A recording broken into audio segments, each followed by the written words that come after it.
Oh, what is the upskis, everybody? Welcome back to another episode of the GXWrestleCast. We're on episode 129 of my little wrestling recap show, where once a week I go through all of the major WWE and AEW shows, give you the recap, give you the review, let you know what's going on storyline-wise, and at the end of the week I give out, or end of the show, I should say, I give out my 3 stars of the week, awarding my 3 favorite matches that I witnessed with my eyeballs. And when there's a big old major pay-per-view or whatever, I will have a separate episode reviewing that pay-per-view. Let's dive into this week's recap. We got Monday Night Raw. Where the heck were we? They're back at the home base. They're at Hartford, Connecticut, and we are kicking off Raw with Judgment Day. They're cutting a promo. Damian says he lost his cool after his match at Backlash. He apologizes to the homies. They all hug it out, and everything is coming up Millhouse right now. Finn Balor is excited because his opponent, Drew McIntyre, is out of the King of the Ring tournament due to injury. Oh no. Adam Pearce tells Finn, "You don't get a bye to the second round," and introduces Finn's new opponent, Jey Uso. Finn Balor is not impressed. Pretty solid opening for the show. We got some of the King of the Ring tournament action. I am devastated that Drew is not in it, but the King of the Ring, it's never really been a thing that's made a lot of people a lot more successful in their career. I can really only think of like King Booker back in the day, like Stone Cold obviously, but that was just the promo that he cut, not the actual being the king. Anyway, I've never really been big on the King of the Ring tournament. We'll see what it's going to be like now under Triple H's watch and see if they can actually do something cool with the tournament, but otherwise it's been mostly duds. But we move into the first round of the King of the Ring tournament. There is also a Queen of the Ring tournament now, but this is Jey Uso versus Finn Balor, round 1 with Judgment Day, of course. Finn pulls Jey off of the ropes. Uso face plants into the turnbuckle. How you doing? Uso avoids the stomp, hits a spear out of nowhere. Finn Balor kicks out. Drew McIntyre shows up, watching, distracts Uso, almost gets rolled up by Finn Balor. Uso hits another spear, pins Balor. Jey Uso advances to the second round. Pretty solid match here. Finn in control for most of the fight, I would say.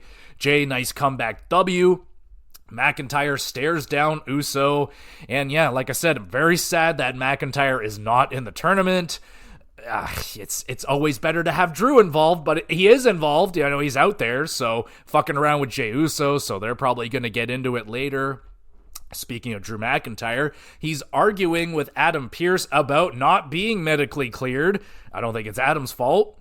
Drew takes off in his fancy sports car. Was a nice car. As CM Punk pulls in with his nice classic muscle car. I like the muscle car too. Punk walks to the ring, passes Chad Gable, who is just tearing Alpha Academy a new asshole. Gable smiles, hits a fist bump with Punk, and then goes right back to flipping out. I love that. I love those long singular shots, like walking through the backstage, and then Punk goes out into the crowd. I mean, love that. Thumbs up. Punk cuts a promo, tells everyone to tweet at McIntyre to get his ass back to the arena. Punk trash-talking Drew, calling him a tool. Punk says he's gonna break Drew McIntyre's face and his heart. Okay, pretty good promo here from CM Punk. We move on. It's Ricochet. He is asked about his opponent tonight, Ilya Dragunov. Oh, Ricochet has not fought Ilya yet. Feeling pretty confident, though, that he should be able to take him down. Braun Strowman, he shows up out of nowhere, greets his best buddy Ricochet, wishing him luck for his match later. Oh, Braun Strowman, just what a nice guy. And man, I hope they put these two back together again. That was a really fun odd couple tag team. Braun Strowman, Ricochet, the big powerful guy and the high flyer. We'll see where that goes. Braun Strowman definitely been popping up a lot more lately, so I don't know if they have any plans for this guy, but we'll see where it goes. We move on to Queen of the Ring, round 1 matchup. We got Io Sky with Damage Control versus Natalya.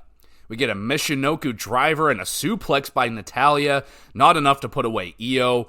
Both women going counter for counter. Natty pulls out a lovely sit-out powerbomb, gets a near fall. Natty avoids the stomp. Io hurts her knee.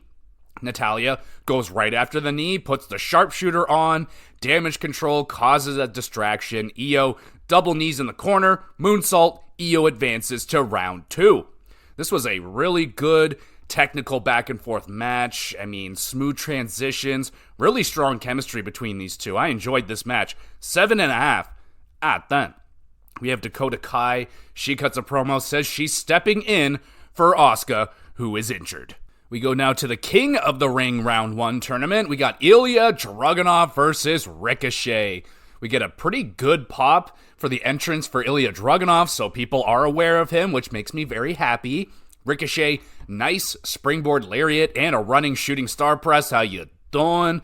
Dragunov with a mean German suplex onto the outside and a springboard missile dropkick. Ricochet, a super Frankensteiner, sends Ilya to the outside. Ricochet with 3 dives to the outside, just going nuts. Thumbs up for that. Dragunov, brutal top rope sentons, just squishes Ricochet. Looked awfully painful. Dragunov with the anti-air strike hits an H-bomb. Torpedo Moscow is countered into a recoil by Ricochet. Dragunov kicks out of that. Dragunov superplex damn near breaks his freaking neck and then nails another nasty H-bomb, pins Ricochet, and advances to round 2. Hell yeah, Ilya. That's my boy right there. Fantastic debut match. Really couldn't ask for a better opponent in Ricochet. I mean, his selling and just, fantastic. Stiff, competitive match. I mean, they were throwing bombs at each other. Great near falls, like that recoil out of nowhere. That was crazy. Both men selling, performance, superb. Absolutely superb. Banger match. 8.5 at 10. We have up. Speaking of bangers, Sheamus is backstage saying banger after banger after banger like 1,000 times. Good for him. How about some mash? How about we get a little banger and mash? There's nothing wrong with some mash. Queen of the Ring round 1 matchup. We got Zoe Stark versus Ivy Nile. Ivy super delayed suplex showing off the power and a nice top rope bulldog. Zoe exploder suplex nails the awesome Z360 pins and Ivy. Zoe advancing to the second round. Pretty solid competitive match, not very long. I feel like both women got a little bit of a spotlight with the time given, but not very much time given was this match. We move on. R-Truth brings in some sort of NCAA basketball coach to help take on a basketball team. Miz doesn't want to fight a whole basketball team. Okay, this is getting crazy. Braun Breaker shows up. He's pissed off at Adam Pearce for not putting him in the King of the Ring tournament. I mean, yeah, Adam, what the heck? What's Braun Strowman doing? We got to do something with this guy. We move on. Damian and McDonough, they're consoling Finn Balor after a tough loss. Dom arrives with Carlito. Carlito is looking for some help with his problems. Maybe help Judgment Day with their problems. You know, they'll scratch my back, I scratch yours. Damian says, nah, dog, I'm good. Dom leaves sad, like his dad just said no to some like stray animal or something. He's like, he'll come around. So Carlito trying to join the Judgment Day? I don't know, man. This whole Carlito thing has been really disappointing. I just wanted him to come back and wrestle. He's had like one match. He's not doing a lot. I'm saying. Moving on, Chad Gable versus Bronson Reed. We have Gable hitting an avalanche suplex to Bronson. That was scary looking.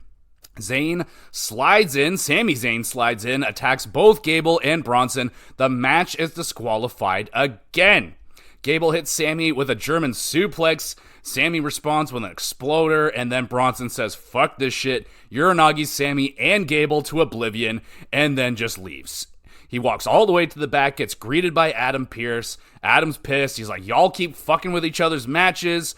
And he finally makes the triple threat match why didn't we do this triple threat match at Backlash? That would have been amazing, but I guess better late than never. I don't know. But finally, we're going to get this triple threat match for the Intercontinental Championship.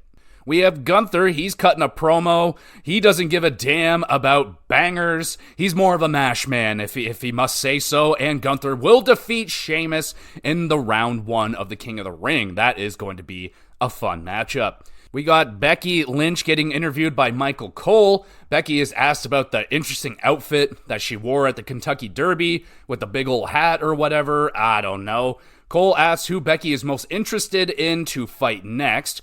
Becky brings up newly drafted Lyra Valkyria. Liv Morgan interrupts, gets in Becky's face. She just refuses to blink ever. I don't know what is going on with Liv Morgan. She doesn't blink. Watch her. She doesn't blink. Anyway, Damage Control, they show up, butting their way into the ring. Dakota is pissed that Liv gets another title shot. Damage Control surround the ring. Morgan cheeses it, says, "This ain't my problem. I'm out of here." Lyra Valkyria arrives to save Becky, clears the ring of Damage Control, and yeah, an alright segment, interview thingy. The interview portion was pretty bland, like, gives a fuck about fancy hats or whatever the hell, I don't know. But Liv Morgan coming out, ditching Becky, that was pretty good. I mean, never really been a big fan of Liv Morgan, but, you know, she has been doing a lot better lately. I think ever since she lost the championship last time, she's just kind of been on a good roll. Pretty fun character. She's kind of trolling Becky Lynch right now. So, yeah, not bad. We have an announcement. WrestleMania 41 will be held in Las Vegas, which, oh, fuck, that's going to be some fun times, I would imagine, right there. They're also doing it, like, late April, which is not normal for what I can remember. I've always been able to have WrestleMania. It's always been around my birthday, rather the last week of March or the first week of April. This one's like late April, so we'll see what happens with that. We have Sami Zayn. He makes the challenge, triple threat for the title. Bronson Reed and Chad Gable at the King/Queen of the Ring pay-per-view in Saudi Arabia. That match is going to be a banger. Certify that bitch. We move on.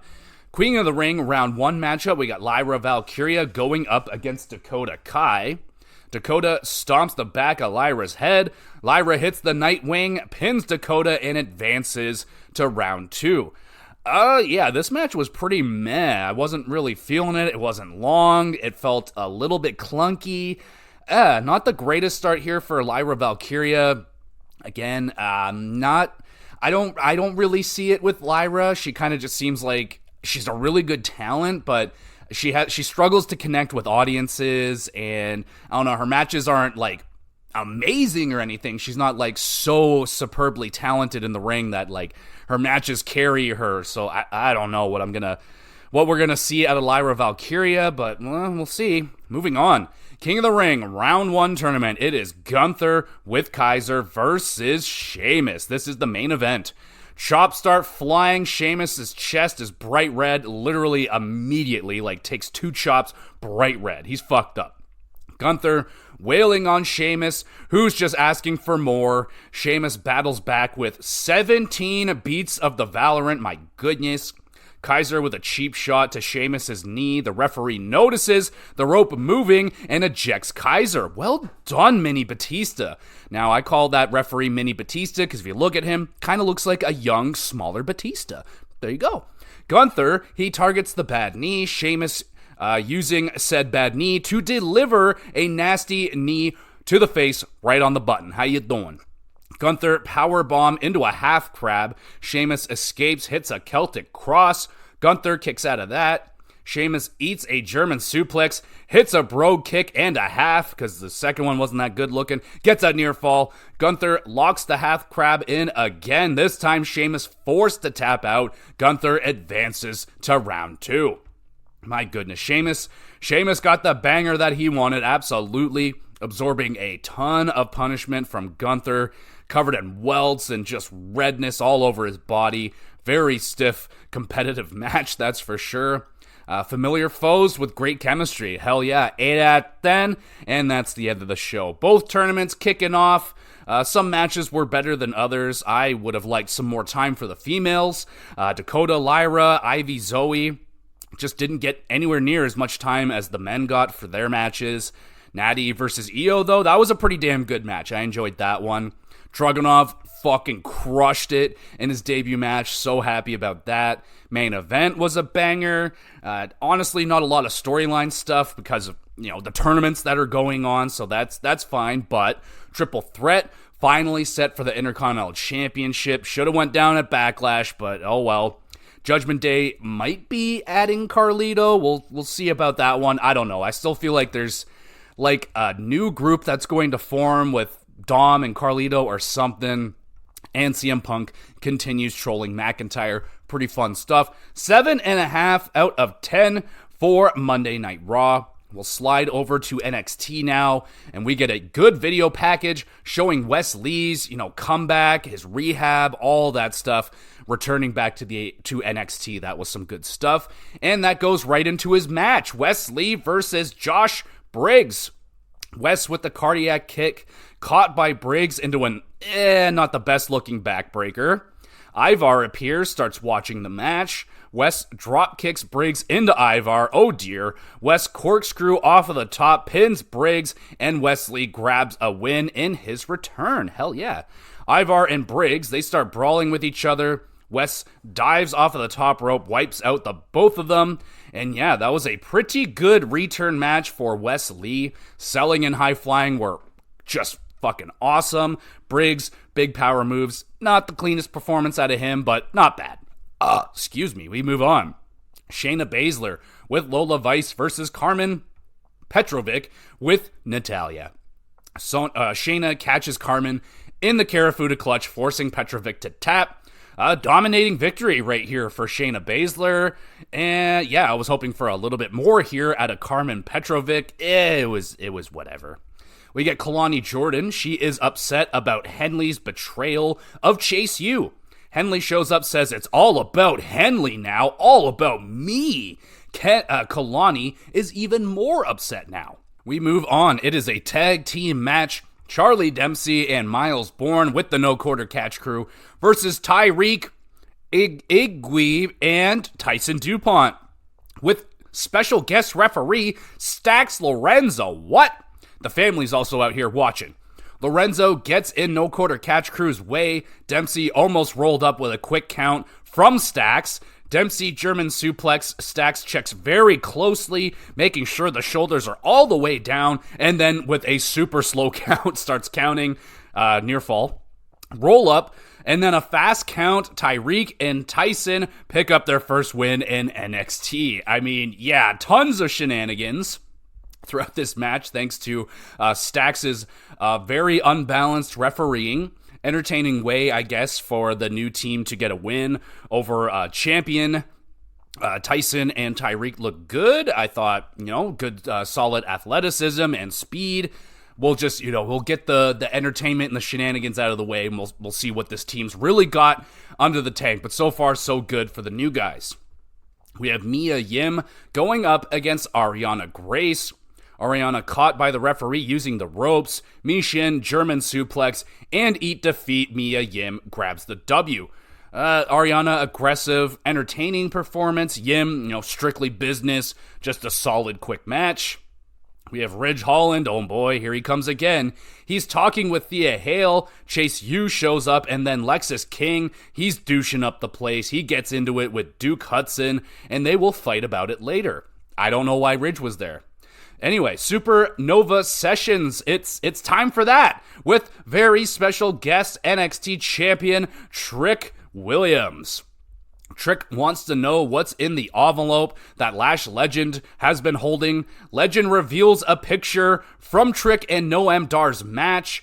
Picture reveals that Dar's foot was ever so slightly under the ropes, making the match not official. Or something. Trick not impressed. Metaphor are wasting his time. Trick more interested in revealing what's been up between Trick Willy Wonka and Lash Legend. Oh snap. Instead, Dar blasts Trick with a spinning back elbow, dropping the champion. My goodness, that tension, that sexual tension, if you will, between Trick and Lash. Oh my goodness. Entertaining segment. Noam Dar versus Trick Williams should be a fun match, especially with the Lash drama, but Noam Dar, a very, very good wrestler in the ring, should be able to have a great match with Trick Williams. Should be fun. We move on. Kalani Jordan versus Fallon Henley. Henley pulls Kalani's face into the ropes. Jordan pulls out an overdrive. Doesn't get a lot of it, doesn't look very good, but hey, it's an overdrive. Randy Orton used to do that. Henley pulls off the turnbuckle pad. Kalani tossed into the exposed steel. Henley, shining wizard, and grabs the W. Pretty solid match here. Kalani, not the cleanest performance. I like her cartwheels and the flips and shit. That's all good. Henley, dirtier style, seems to be working for her. Not bad. We move on. Results for the NXT Women's Combine are revealed. I have a picture, apparently, so let's go take a look at that picture, and we will look at these results. Look at that, I did take a picture. Number 1 overall, this is like scored out of 100, I'm guessing. So top score was Sol Ruka, 95, Thea Hale, 93, Jada Paka, 91, Brindley Reese, Mishin also had 91, Fallon Henley, Lash, Ivy, Niall, Izzy Dame, they all had 90s. Tatum Paxley had an 88, Kalani Jordan had an 89, and Ren Sinclair an 86. So I think all those women there are going to be competing in the ladder match for the new NXT Women's North American Championship or some shit like that. But it was a cool little segment. It was just showing like the women competing in a variety of drills involving strength and endurance and speed and shit like that. It was like a football drill kind of deal. It was okay. It wasn't bad. But interesting results. Like, obviously, these women are insanely athletic, and having Sol Ruka at the top, not that surprising. She's pretty insane. We move on. It is Lexis King versus Duke Hudson with Chase U. King and Duke trade some nasty chops. I like that. Ridge walks out, trying to help out Duke. Instead, distracts Duke, allowing King to hit the coronation, stealing the W. Frickin' Ridge, dude. What a walking disaster this guy is. He's just fucking everything up. Goodness. Pretty good match, though. I like the chemistry. Duke and King kind of has a ring to it, you know? Duke Hudson, Lexis King, maybe some, like, royal tag team or something. Maybe you could play around with that. I don't know. I'm just throwing something out there. But Ridge Holland, just don't. All right? Just stop. Stop it. Get some help. Giovanni Evans is looking for Trick Williams. He runs into Meta-4, who are not very nice to him. Jeez, what's going on? Main event time. NXT Women's Championship. Roxanne Perez defending against Chelsea Green. Chelsea pulls out a Rough Rider out of nowhere. Can I get a woo woo woo? Roxanne, nice Frankensteiner. You get a near fall there. Both women trading counters. Roxanne hits the Pop Rocks, retains the Women's NXT Championship. Yeah, I mean, refreshing to see Chelsea Green have a real competitive one-on-one match. Really good performance out of Chelsea Green. She's just kind of locked in this comedic role on the main roster. We don't really get to see her wrestle a lot, like just legitimately, and this was good. Roxanne working well with Green, nice counters, good pace, 7 out of 10. And then we get Tony D and the family. They kidnap people again, members of the North Quarter Catch Crew, leaving Charlie Dempsey all by himself in the parking lot. He's like, where'd everybody go? I'm all alone. Now I'm going to have to walk home or something. Anyway, that's the end of the show. Pretty good NXT. Wrestling was all right. No real bangers that I noticed. Ridge Holland is just like a walking joke right now. I don't freaking get it. This guy's just walking around screwing everything up for people. I don't know what they're doing, but I'm loving the Trick Willie and Lash Legend chemistry. That's some really good shit. 6.5 out of 10 for NXT. Now we head over to SmackDown. We're in Wilkes-Barre, Pennsylvania. We got Nick Aldis brings out WWE Champion Cody Rhodes to the ring to introduce Cody to his next opponent, who is U.S. Champion Logan Paul. What the fuck? Logan brags extensively about his rookie year in the WWE, which it was pretty damn good. Cody fired up response. Cody claims if he wins the U.S. title, he will become a Grand Slam champion in the WWE. A good promo here from Logan Paul. That dude can talk. I must say he's a very good talker, but not my ideal opponent for Cody Rhodes. But they are going to Saudi Arabia, so though it is not ideal, I do not like this idea, but I understand Logan Paul, probably a big name over there in Saudi Arabia. They'll probably know him more, so I think they're just going for name power in terms of this matchup. Cody Rhodes is going to win this match, of course, but It'll probably provide some pretty decent segments, some good trash talking. The match will be probably pretty damn good. I mean, Logan Paul, he can put on a match. He really can. I don't like Logan Paul, with his foot halfway in the company. I don't like him taking opportunities away from so many other talented wrestlers who should be put into this opportunity against Cody Rhodes right now. But I get it. It's business, I guess. So we move on.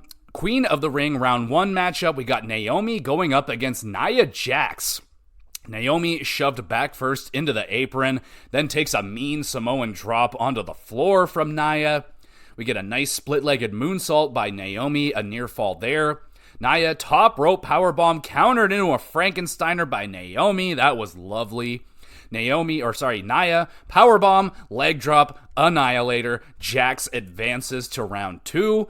Yeah, good David versus Goliath style match. Probably one of my favorite types of matchups. I love those kind of things. The smaller person chopping down the big monster, but the monster comes up strong in this one. 7 out of 10. Good match. We have Baron Corbin. He is back on SmackDown now. Carmelo Hayes shows up, giving Corbin a hard time about it, and they get into their round 1 King of the Ring matchup. Baron Corbin versus Carmelo Hayes. Melo smooth counter out of the deep 6. Really nice.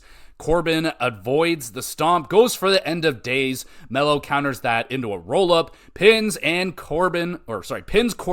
Carmelo Hayes advances to round 2.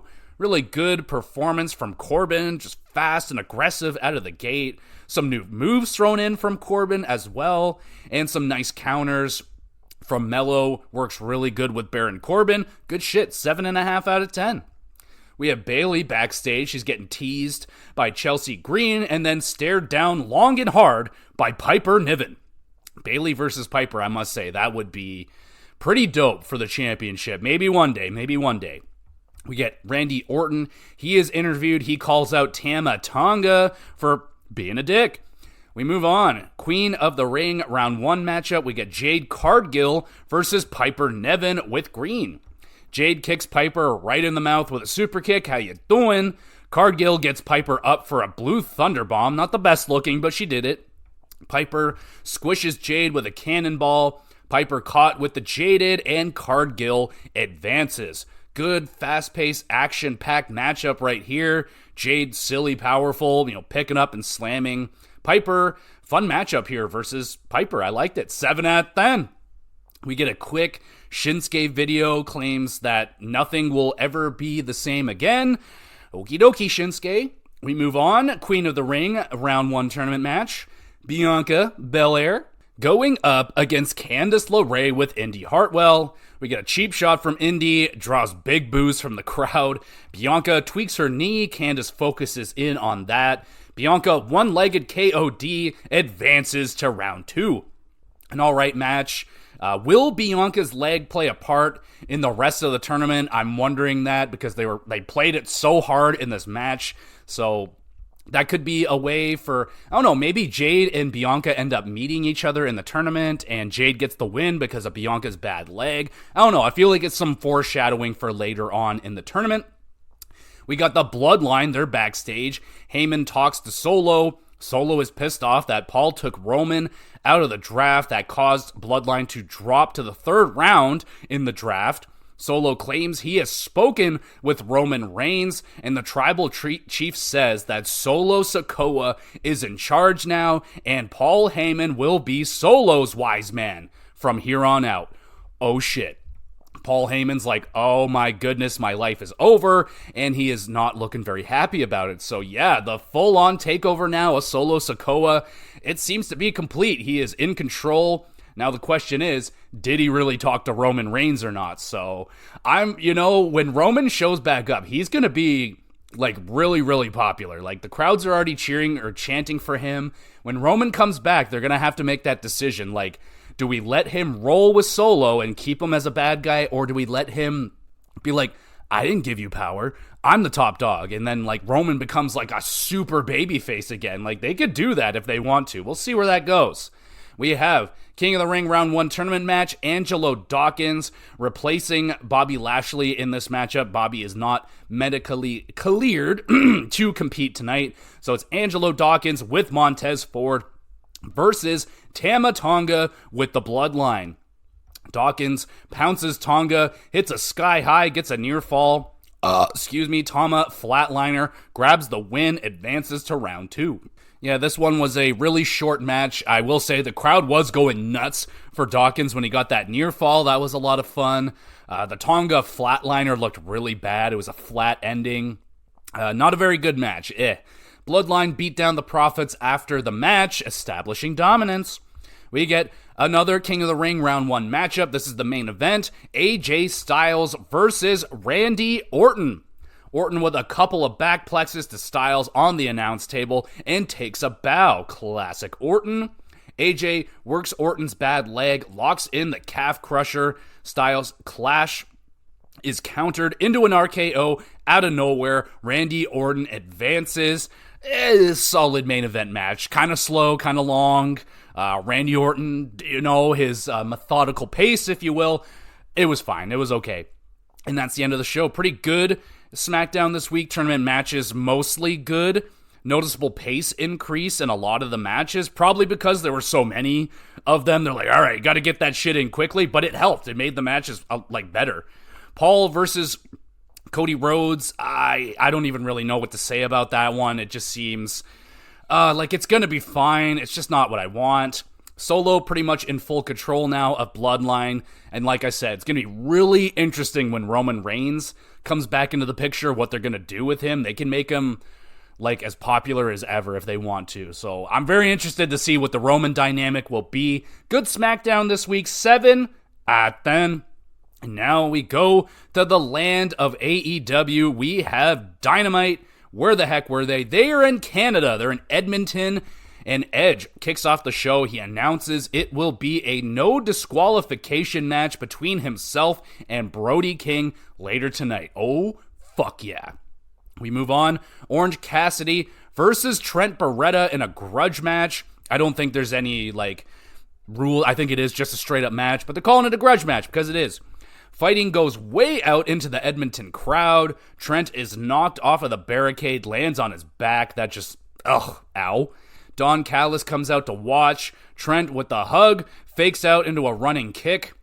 Trent caught removing the turnbuckle. Orange also removes the turnbuckle, rolls up Trent, stealing the victory. Trent explodes, attacks Orange after the bell, pile drives Orange onto the steel steps, and then slingshots Cassidy neck first into the steel bar under the ring. Both men armed with weapons. Don Callis, of all people, stopped them from killing each other. I don't even know how Orange got back up, honestly, but he did. Don leaves with Orange Cassidy. Statlander calms down Trent. They leave together. Good grudge match to open up the show. Lots of striking. Neither of them were really interested in pinfalls. They were just whooping the shit out of each other. Good stuff. 7 out of 10. We move on. Kenny Omega has a message from the emergency room. Announces there will be an Anarchy in the Arena match at Double or Nothing. It will be Team Young Bucks versus Team AEW. Fuck yeah, Kenny. I love me some Anarchy in the Arena. That should be fun. We'll find out who the members are in a bit.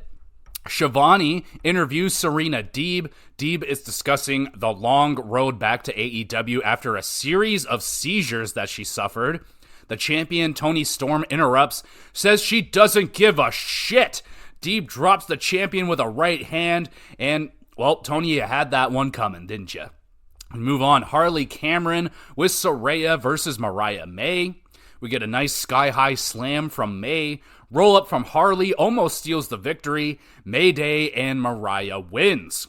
Saraya attacks May after the match. Mirakawa runs down to save Mariah. They share a glass of champagne and nothing else. No kiss, no nothing. What the fuck? Pretty solid match. We move on. A very sad Pac runs into Bullet Club backstage, who are the opposite of sad. Very happy, in fact. Jay White considers adding more gold to the club by going after Okada. White suggests Pac give winning a try. It's great. My God, that was some good stuff right there from Jay White. Woo! Move on. AEW World Champion Swerve Strickland is face-to-face with Christian Cage in the ring. Swerve in a very foul mood. Christian arrives to make it a lot worse. Christian wants all of Swerve's gold, even the gold in his teeth. Swerve brought back up this time. It's Brian Cage and Gates of Agony. All right.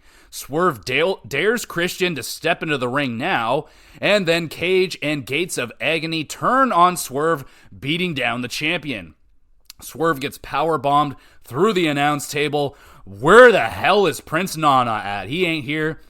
Good segment, though. Lots of heat for Christian. Pretty good trash talking from both sides. Yeah, good segment. We move on. TBS champion Willow Nightingale interviewed, rocking a nice shiner from her war against Sky Blue. Willow is ready for Mercedes at Double or Nothing, and yeah, just kind of a copy and paste promo between Willow and Mercedes. We're just waiting for them to fight. It's just a little bit of trash talking here and there. We just want fights. We move on. Jay White with the Guns versus Rocky Romero. Rocky counters the Blade Runner. Sliced bread gets a near fall. Rocky goes for a second sliced bread. That gets countered by Jay into a Blade Runner for the W. Great finish to this match. A flurry of counters and near falls from Rocky. Really strong chemistry with Jay White. 7.5 out of 10. Bullet Club continue the beatdown. Pac comes out for the save. Saves his buddy Rocky. We move on now to the main event match of the night. It's the no DQ match, TNT Championship on the line. It's Edge defending against Brody King. Edge avoids Brody's cannonball. King crashes hard into the barricade. Holy crap, he went flying into that thing. Execution onto the steel chair. Brody is a bloody mess now. King hits the cannonball and a corner spike pile driver on Edge. My goodness. Brody takes a Death Valley driver onto the apron, spears Brody through the ropes, through a table. Holy shit, thumbs up for that. Another spear inside the ring, and Edge retains. Damn, great brawl. Maybe one of my favorite, possibly the best match Edge has had in AEW so far. Really good. Brody giving Edge a nice stiff battle. Good use of weapons. Edge still has that hardcore bug in him, like that match that he had with Mick Foley, like, oh yeah, man, he still got it in him. 8 out of 10, great performance. Brody continues the beatdown. Here comes Kyle O'Reilly with the save. I swear to God, they do this after every fucking match. Someone gets beaten down. Here comes a guy to save him. Okay. Anyway, we move on. Mercedes Moné is interviewed now. She's living large, courtside at the Celtics game. She's throwing out the first pitch at the Red Sox game, promoting AEW. Mercedes is ready to prove the haters wrong and Willow wrong at Double or Nothing. She will win the championship. Yeah, good promo right here from Moné. We have Edge. He thanks Kyle O'Reilly for the help. O'Reilly wants a favor. He asks for a TNT title shot Saturday in Kyle's hometown of Vancouver. Edge says, well played, and agrees to the match. And the Elite, they have a very important announcement to end the show. They agree to Omega's challenge for Anarchy in the arena. FTR arrive with their partners, Eddie Kingston and Bryan Danielson. They will represent Team AEW. Brawl breaks out. Team AEW standing tall. Oh, fuck yeah. It's going to be, kind of similar people we've seen in this match before, but it should still be a really fun brawl. And a good show this week. Big announcements for Double or Nothing. Anarchy in the Arena should be awesome. Edge with one of his best matches in AEW to date versus Brody. I'm liking Pac and the Bullet Club's like brewing hatred. That's been pretty good. Willow and Moné, at this point, I just want them to fight each other. It feels like it's taken forever to get there, but oh man, hopefully it'll live up to the hype. Good show this week, 7 out of 10. And we'll go now to Collision. Collision is back this week. They're doing the 3-hour block with Collision and Rampage. So we'll start with Collision. In Vancouver, we got Top Flight Dante and Darius Martin versus Claudio and Bryan Danielson. Darius hits a nice Pele kick in the corner to the back of Bryan's head. How you doing? Dante lays a solid 37 forearms into Claudio's face. He's just going crazy. Darius dives hard into the barricade that looked hella painful, damn near separated his shoulder. Just, terrible. Bryan with the psycho knee to Dante. Darius throws some stiff chops at Danielson and then has his clock cleaned by Claudio. The BCC win. Good hard-hitting match to open up the show. Vancouver losing it for this one. Top Flight, not as much high-flying as usual. I don't know. Lately, they've just been kind of toning down the high-flyingness. They're not... I don't know if that's because of injury and they're just kind of easing their way into it, but still a really good performance. BCC, stiff as always. 7 at then. Danielson cuts a promo, gets Vancouver to chant AE-dub. Claudio, disinterested, just leaves while Bryan is talking about anarchy in the arena, because we all know Claudio can't cut a promo for shit.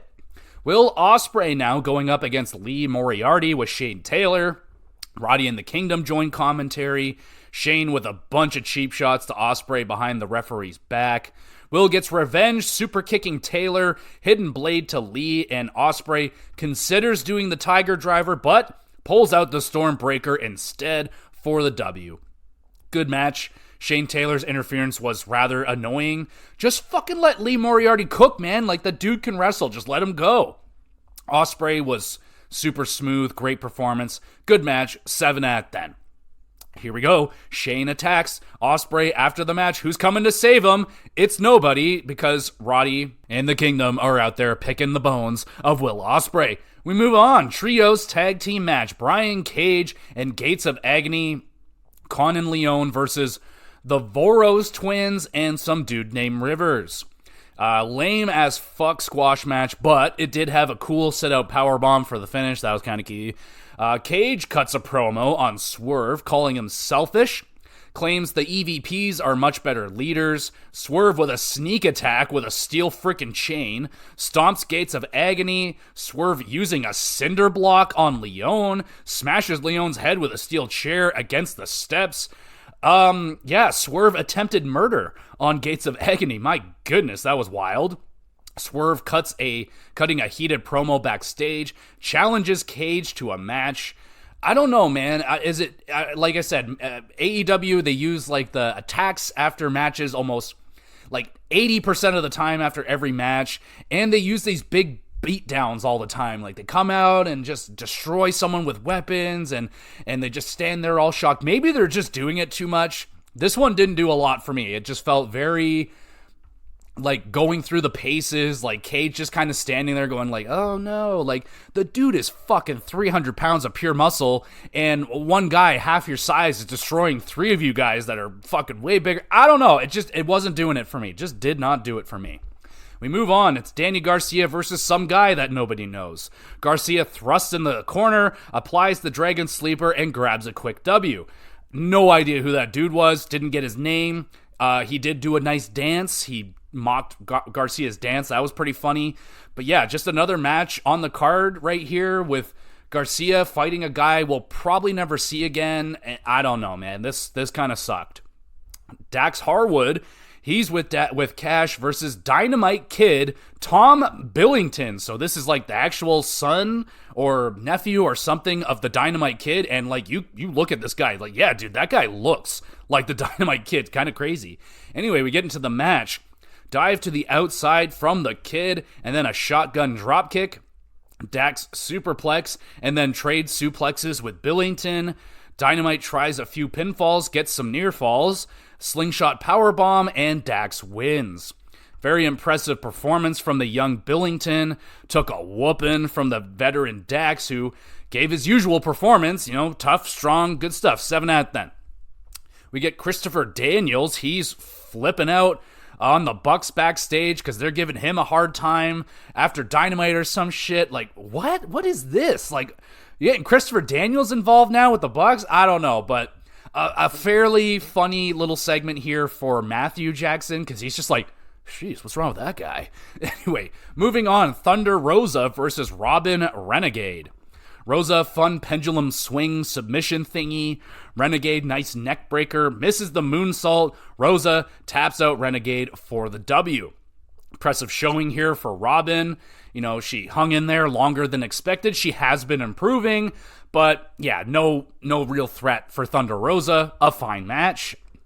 We get Johnny TV, Johnny Nitro, Johnny Wrestling, whatever the fuck his name is now, and Taya. They're interviewed making fun of Vancouver, calling them Van Losers. Whoa, man. Don't make fun of Vancouver too much or they'll riot or something. So just be careful with that. We got Hook. He is cutting a promo sitting in the streets of Brooklyn or something. I don't know. He says he's coming for Chris Jericho next week. And I think that might be the most words that have ever come out of Hook's mouth in a consistent fashion. It was interesting. Main event time. TNT Championship. Edge defends against Kyle O'Reilly. Kyle, nice counter into an armbar. Kyle leaps over a spear attempt into a roll-up. He had a near fall there. Nasty top rope arm breaker from O'Reilly. Edge spear caught into a guillotine choke by O'Reilly. That was cool. Edge powers out into the Impaler, nails the spear, and Edge retains. Really good competitive main event match. Not the smoothest, like they were clearly calling stuff on the fly. There was a couple of miscues that I noticed, like Edge had to get up really quickly for Kyle's like rebound clothesline thing, and he was not ready for that one.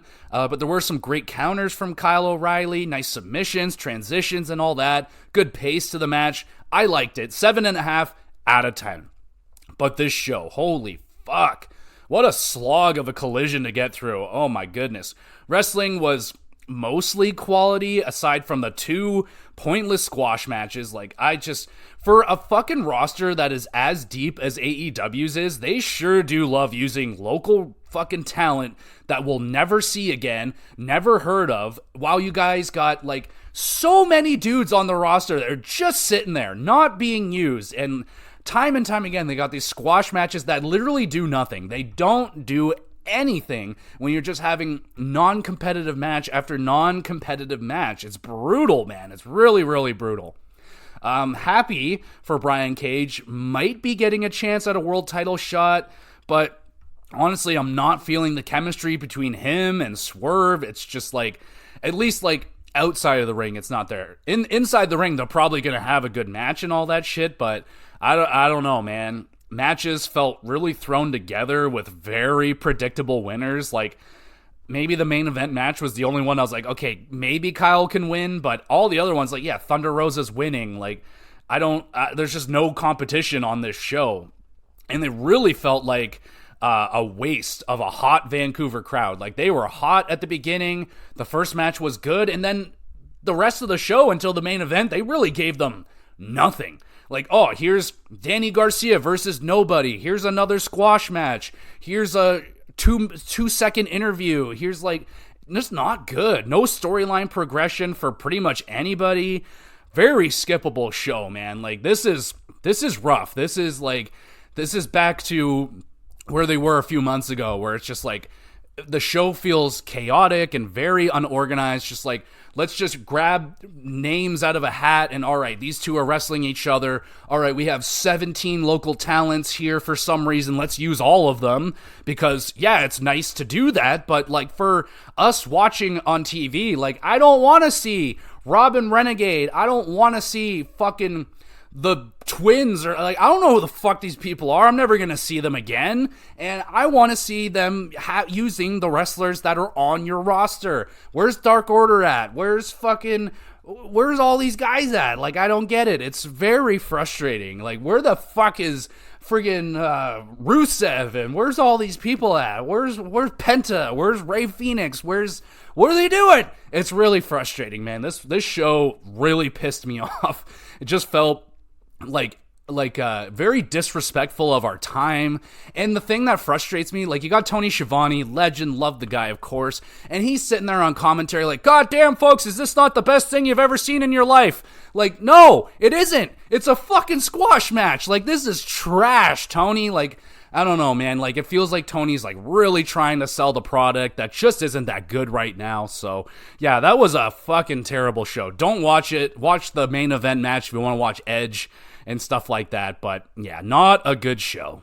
And this slides into Rampage. You still have Edge and Riley. O'Reilly like celebrating in the ring. Edge has, raises his Kyle's hand up in celebration, and then I couldn't catch it. I think it was Edge like held on to Kyle, wouldn't let the handshake go or something like that. So there was like a little bit like, hey, what the fuck are you doing right there? And Edge is like confused and looks really out of it or something. So something is going on with Edge. Maybe they're pushing Kyle O'Reilly and Edge rivalry a little bit further. This is like a little seed that maybe they can come back to at some point. But yeah, that was a little bit weird. Then we get Claudio. He is interviewed about leaving during Danielson's promo, which was pretty hilarious, but Claudio has his reasonings. He is concerned for Bryan's health if he competes in Anarchy and Arena again. He just wants to see Danielson retire, not in a hospital bed. He doesn't want him to compete in Anarchy and Arena, so Claudio just doesn't want anything to do with this situation. So that's kind of cool. Interesting. So it was nice that they touched back on that, because I thought he just left. Like, I was like, oh, okay, he's just like, I'm tired, I'm going home, or whatever the fuck. But no, I guess it has some storyline implications, so that's cool. We move on. It is Trent Beretta versus Dalton Castle with the boys. I fucking love Dalton. Trent flatliner on the apron. Castles fires up Vancouver with a bunch of suplexes, and then Trent with a pile driver gouges Castle's eyes and then taps out Dalton. Trent Beretta wins. This is a good opening match. Fucking Dalton Castles, man. I love this guy. He is the man, firing up the crowd, hitting some suplexes. Very entertaining performance, and a strong heel effort from Trent as well. Good match. I liked it. 7 out of 10. We move on. It's JD Drake versus Brian Keith. Keith nails the stunner and picks up a resilient W. It was an okay match. JD Drake, he's one of those... He pops up every now and again. He's an enhancement talent, but doesn't get squashed. Like, came out of this one, he was on fire out of the beginning, kicking the shit out of Keith, and then Keith hits one move and it's over. So, like, it's whatever. Edge is behind a barbed wire fence, and he calls out Malachi Black at Double or Nothing for a barbed wire steel cage match for the TNT Championship. Oh, baby. I can't remember the last time I saw a barbed wire steel cage match. Might have been like, I feel like it was like 2008. Wasn't it like the Big Show and the Undertaker or something? It was awful. Or maybe it was Batista was in one. Regardless, I've seen one before. I expect the AEW style to be a lot better than what WWE's version of barbed wire steel cage is. So, again, not a big steel cage guy, but it should be pretty good. We'll see.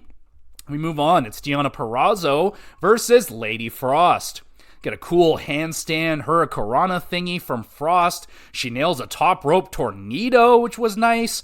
And then Purrazzo running spears Frost in the corner, grabs the victory.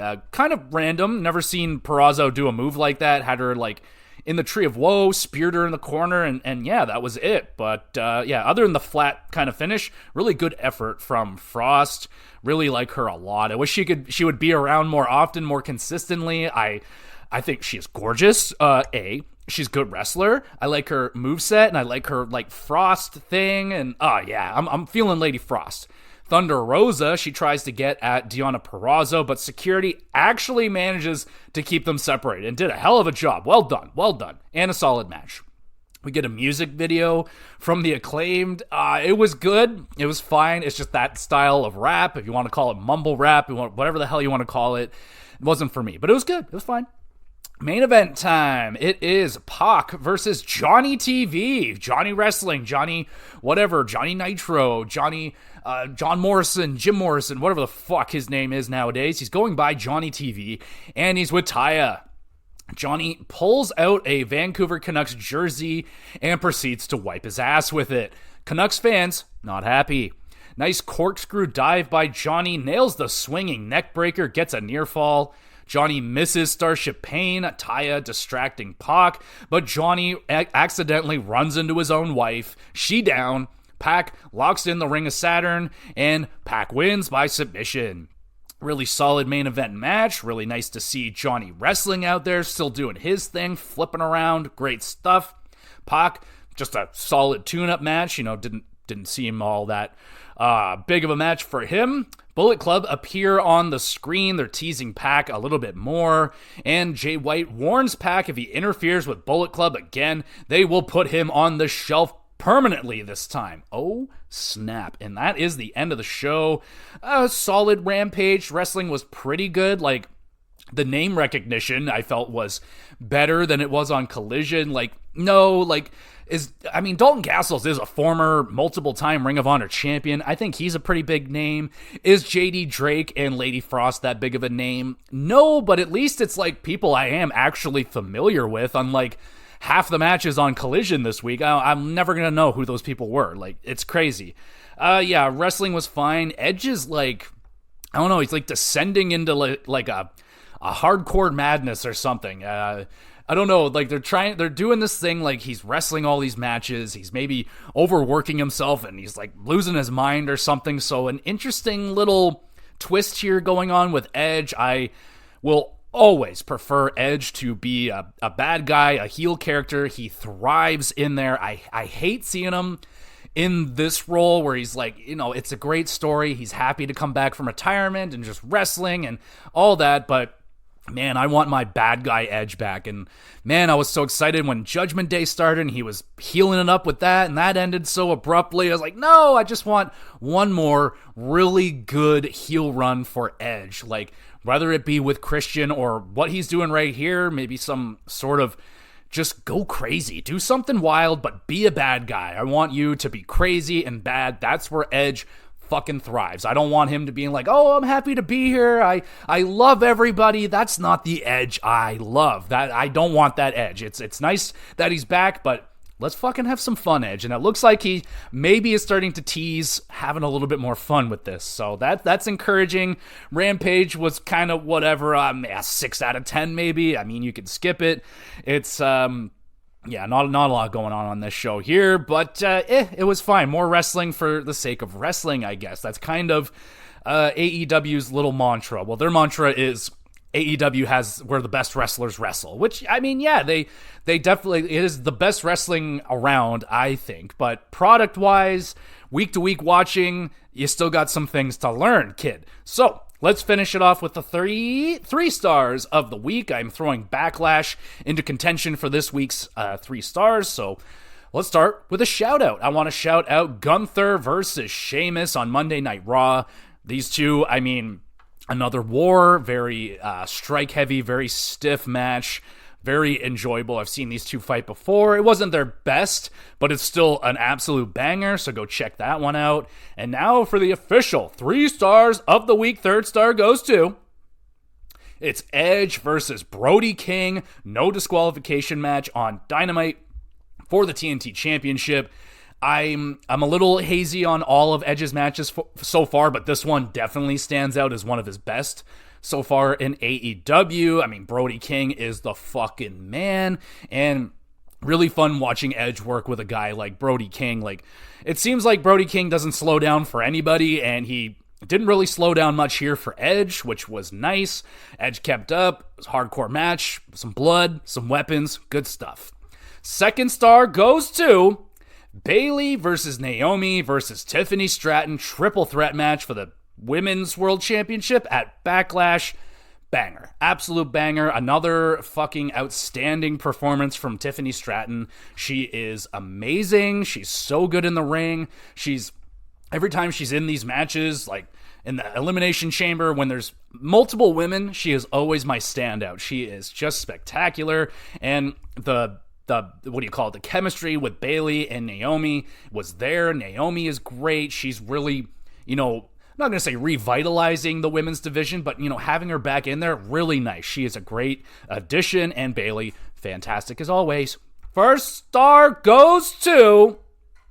It's my boy, Ilya Dragunov versus Ricochet, Monday Night Raw. Oh, buddy, what a fucking debut for Dragunov.